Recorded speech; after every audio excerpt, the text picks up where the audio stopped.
Salut c'est Antoine, j'espère que tu vas bien. Je voulais te partager aujourd'hui la VFC, la HRV en anglais. Pourquoi? Parce que pour moi, c'est l'une des vidéos les plus importantes de la chaîne aujourd'hui.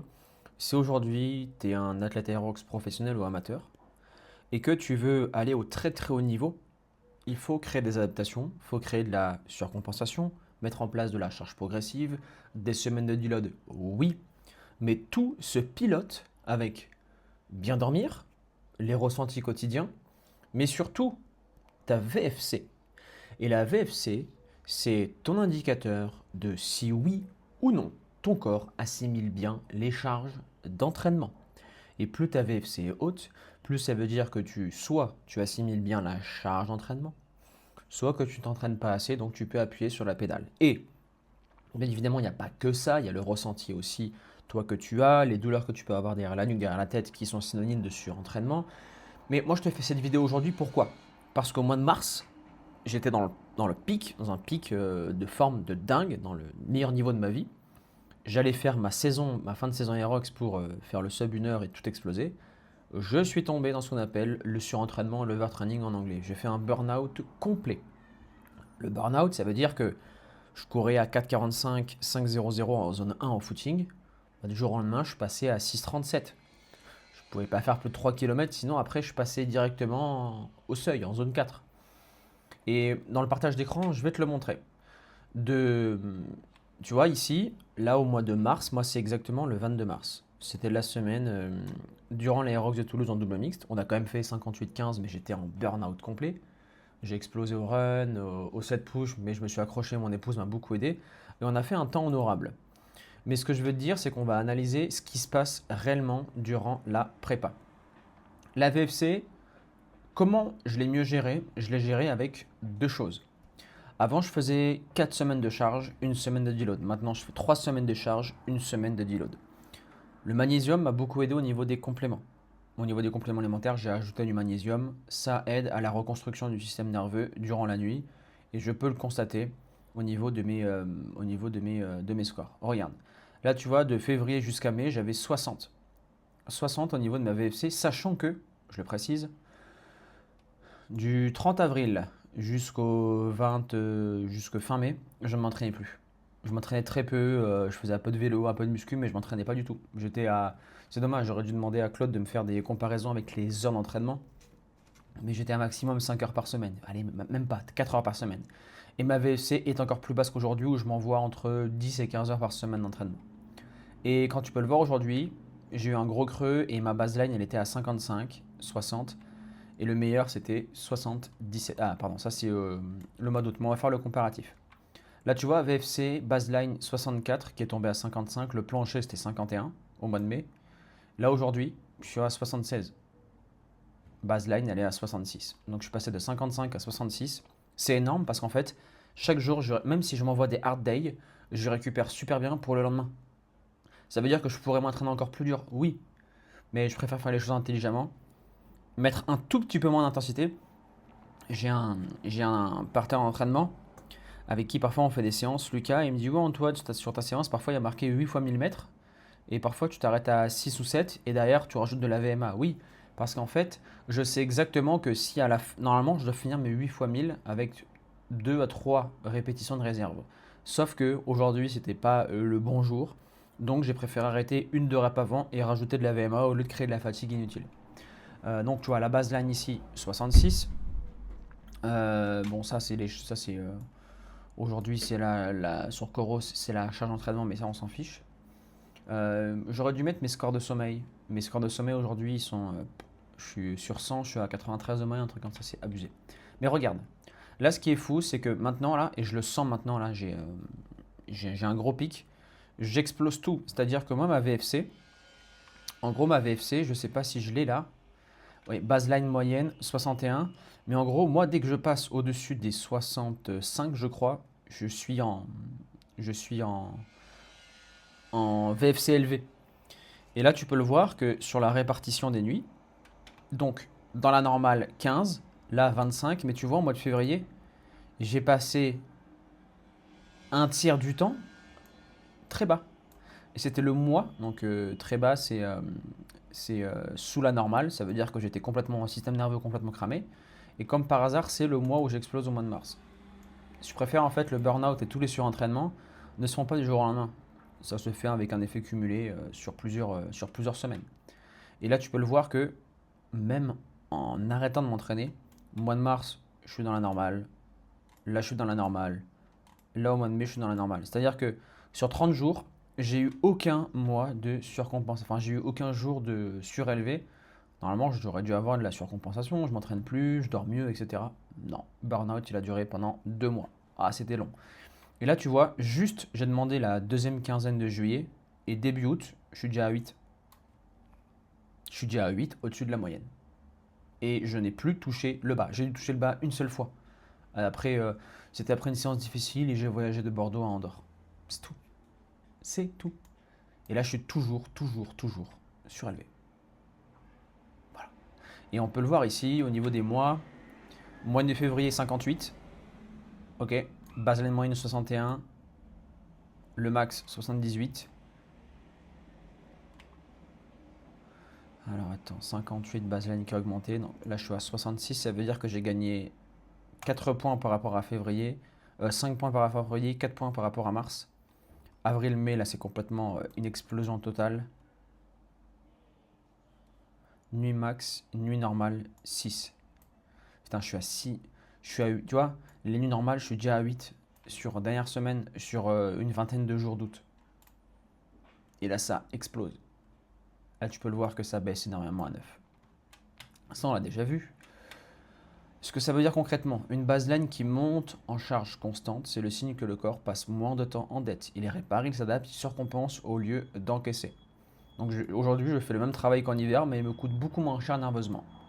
Donc là, c'est là où on progresse. Par exemple, tu peux t'entraîner dur, mais si tu vois constamment que ta HRV elle est super basse, ben ton corps malheureusement n'assimile pas les séances. Tu as sûrement déjà dû voir des vidéos où il y a... C'est pour ça qu'il faut comprendre entre l'entraînement qui te casse et l'entraînement qui crée des adaptations. C'est là où ils sont super forts. Moi, je m'entraîne sur la piste avec des demi-fondeurs, notamment Santiago Castrofé, tu peux aller voir. Il a le record du 5000, je crois, d'Amérique du Sud, un Uruguayen. Et il fait beaucoup de double seuil à la norvégienne. Et je le vois, tout ce qu'il fait est mesuré au lactate. Même quand il finit ses séances de seuil, il n'est pas fatigué, il peut enchaîner. Même les séances très difficiles, il gère. Parce que ces gens-là ont compris que ce qui compte, c'est pouvoir générer du volume avec le maximum de fréquence et l'intensité nécessaire pour reproduire le lendemain. Le truc, c'est qu'un athlète Aerox, il mixe entre la course, donc il se fracasse sur la course, il se fracasse en compromise run, il fait beaucoup de simulations chaque samedi par exemple, et il se fracasse avec un programme de force en salle. Le problème, c'est que tout ça cumulé, plus le fait de vouloir faire beaucoup de zone 2 et de volume, le corps est constamment en dette.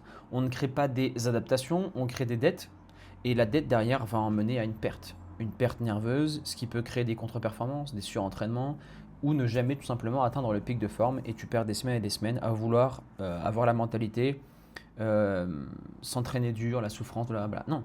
Aujourd'hui, l'athlète de haut niveau, il souffre que très rarement. Je pense que l'athlète de haut niveau doit souffrir une fois par semaine à l'entraînement. Sinon, tout le reste, c'est pas de la souffrance, c'est de l'intensité modérée, un peu élevée. Et il y a beaucoup de jours faciles pour compléter le tout. C'est pour ça qu'il faut comprendre que pourquoi ça a changé. Parce que moi aujourd'hui, quand je regarde mon Coros, mes BPM, je suis toujours dans l'entraînement polarisé. Je suis à 80% zone 1, zone 2 et 20% tempo, donc zone 3, zone 4, zone 5. Simple. Et je respecte exactement la charge d'entraînement Coros. Voilà. Là, tu peux le voir ici, tout est instable. Ok. Là, c'est un peu plus stable. Là, j'ai eu un gros pic ou explosion. Bon. Et là, j'ai explosé. Et après, tout le reste a été stable. Tu vois, c'est fou. Hein. J'ai eu des creux, j'ai eu des planchers à ce moment-là. Alors que je m'entraînais plus, tu vois. Parce que ça n'arrivait pas à bien. Ici, j'ai pu recommencer un peu à m'entraîner. Et ma prépa a commencé le 1er juin pour Barcelone.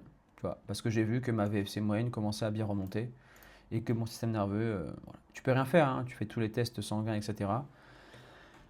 Tu vois qu'il y a il y a des dettes, notamment une testostérone qui est à plat. Hein. Tu vois tous les tests sanguins, tu vois que tu as un cortisol très élevé. Enfin, tu as tous les voyants qui sont en rouge parce que tu es en surentraînement. Et là, tu vois, ça remonte bien.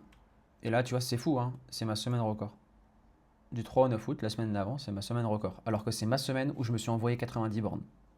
Et une semaine où j'ai fait 12 heures d'entraînement méga solide, dont un compromise run, dont 2 séances de qualité au seuil, dont une sortie longue.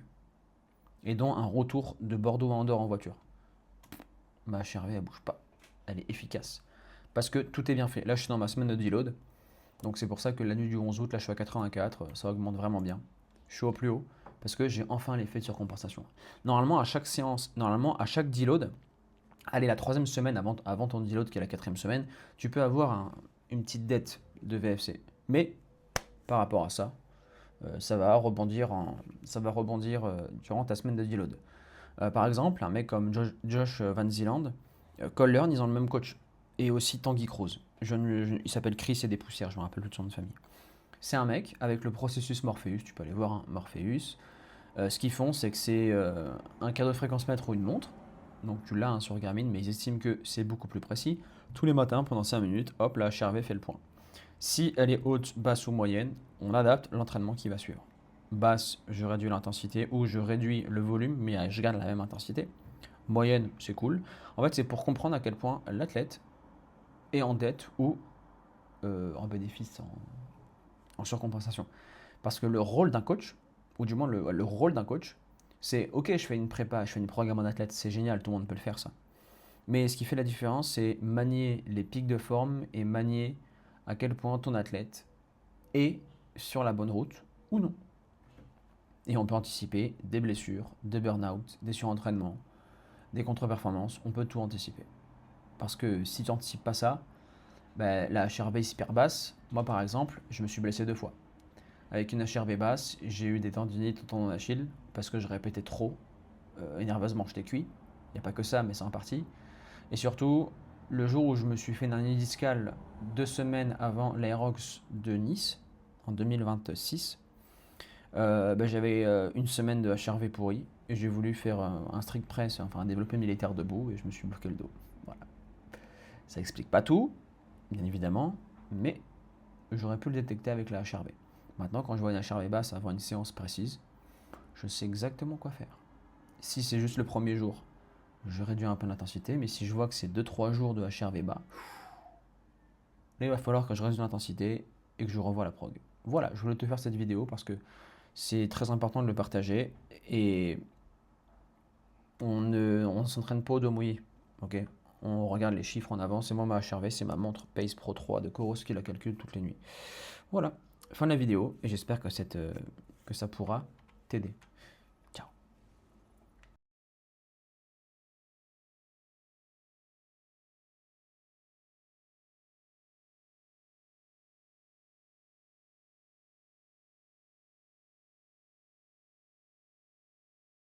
Et t'as 3,45, 3,50 basé sur mes séances.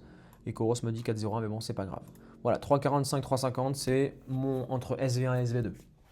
Donc c'est une allure que je peux maintenir euh, sur un 10 km, ouais, sur un 10 km, je pense, pour être conservateur. Voilà. Donc le but, c'est de faire baisser tout ça. C'est de tomber à 3,35, 3,40 SV2 dans 6 semaines et tomber à 3,45, 3,50 au SV1. Voilà un peu pour le récap. Je pense que je suis à 1h02, 1h04 pour le moment. Mais ça va vite baisser. En tout cas, grosse semaine de fête. Là, on part sur une semaine de deload. Et la semaine de deload, je te partagerai ça, mais je supprime le SV1. Par contre, je m'ajoute une séance de qualité sur vélo où on va avoir un gros travail de puissance. Je vais faire 450 watts, 30 secondes 4 fois, et après je vais augmenter. En fait, je vais faire un pyramidal en augmentant le temps de travail en PMA sur vélo, mais en baissant les watts, logiquement. Mais de toute façon, j'ai tout filmé et je suis en plein montage pour que ça sorte fin de semaine. Voilà pour le récap de la semaine. Et maintenant, place au deload. Et on est confiant, on continue de bosser et tous les feux sont ouverts.